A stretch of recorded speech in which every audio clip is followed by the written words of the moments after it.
when it's got a little cushion, and they just spring over it. See, they won't be towing into this. They'll be just about like this, see? But when they pick their foot up, it'll hold, and they don't lose it. They can go like a son of a gun over it. And Curly, whose connections may just stretch to the heavens, was so right. The jug indeed would be held on Friday.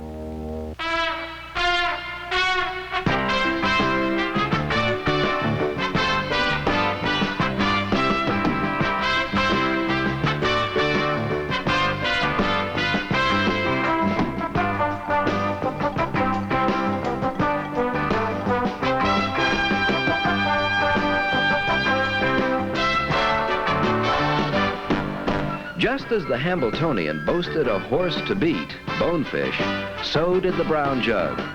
Nero, a 15-time winner in 1975. Nero, boasting $288,000 in purses on the year.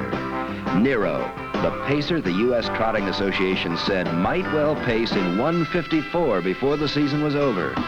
Nero showing some of the form that won him the cane and the adios.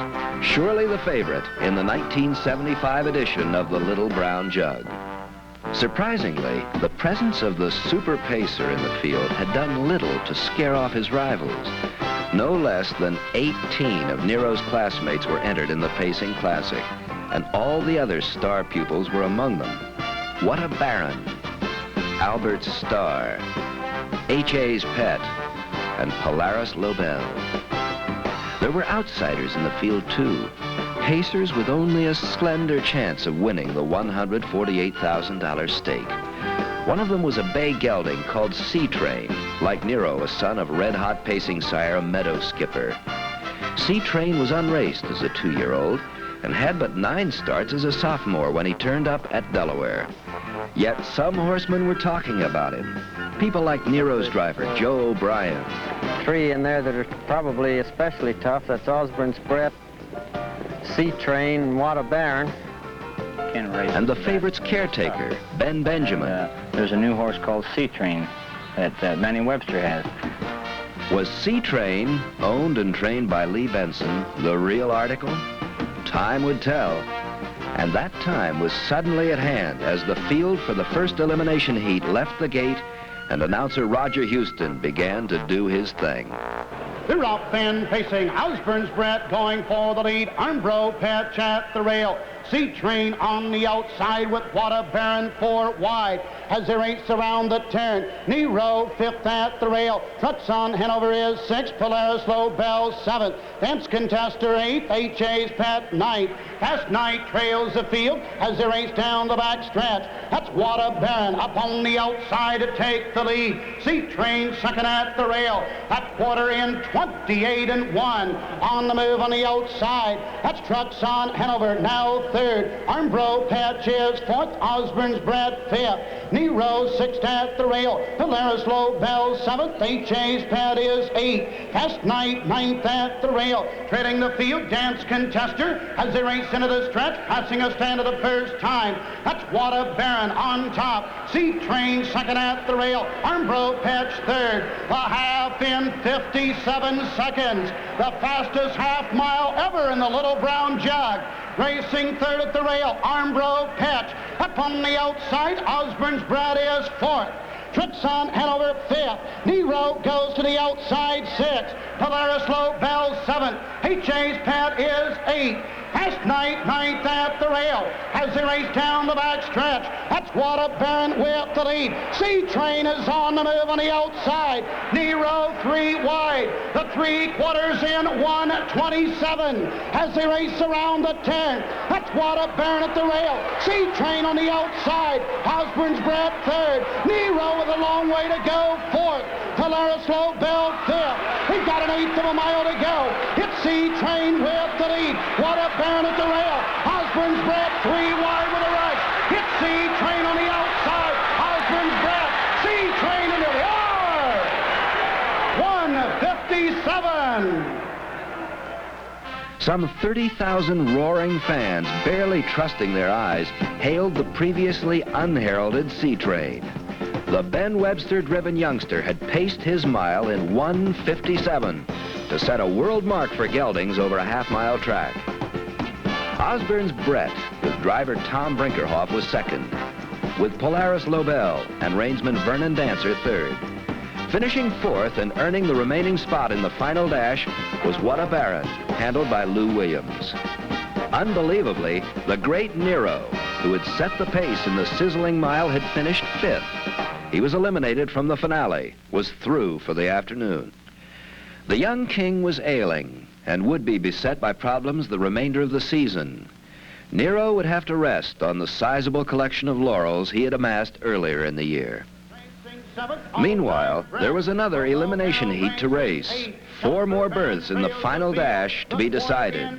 8 pacers were scrapping for them, scrapping hard. Albert Starr was the fans' choice in this one, although it was Shirley's Beau and Brett's Champ who hustled the 8 down to the half in an amazing 58 seconds flat. The Delaware fans sat up and took notice. Jug Day crowds love fast miles, and a 58-second spurt to the half pole was a gilt-edged guarantee of a fast mile. If the first half belonged to Shirley's Beau, the last 4 furlongs were certainly the property of Albert Starr, as Keith Waples stoked up the Ceiling Stables fire burner and set sails for the front end. Third, Adios Skipper, fourth on the outside. Omaha Kids on the move, fifth on the outside. Here comes Bobo Arrow, now 6th. Breezy Time, 7th. Dapper Baron is 8th. Heading the field, all-time Brett. Down the back stretch, it's Albert Starr with the lead. The 3/4 in 1, 26 and 4. At third quarter in 28 and 4. As they race around the turn, that's Albert Starr by a length and a half. Once on top, Albert Starr was not about to yield that enviable position, although Bobo Arrow made him labor hard to preserve it with a spirited chase down the stretch. Bobo Arrow and Shirley's Beau on the outside. It's Albert Starr at the rail. Bobo Arrow with a race into the 1:56 and 4. The figure was only a single tick off the all-time mark for 3-year-olds over a half-mile track. The horse that had set the record was Strikeout. The record-setting driver was Keith Waples, the man who had handled Albert Starr. And the record mile had come at Delaware in the Little Brown Jug. Shirley's Beau and Brett's Champ trailed Albert Starr and Bobo Arrow across the wire to gain entry into the rich final dash. The cast then was complete for the final elimination. If Seatrain or Albert Starr won it, the Little Brown Jug would be over. If another entry from the field of 8 managed to win, the jug would go to a 4th heat, with all 3 winners coming back.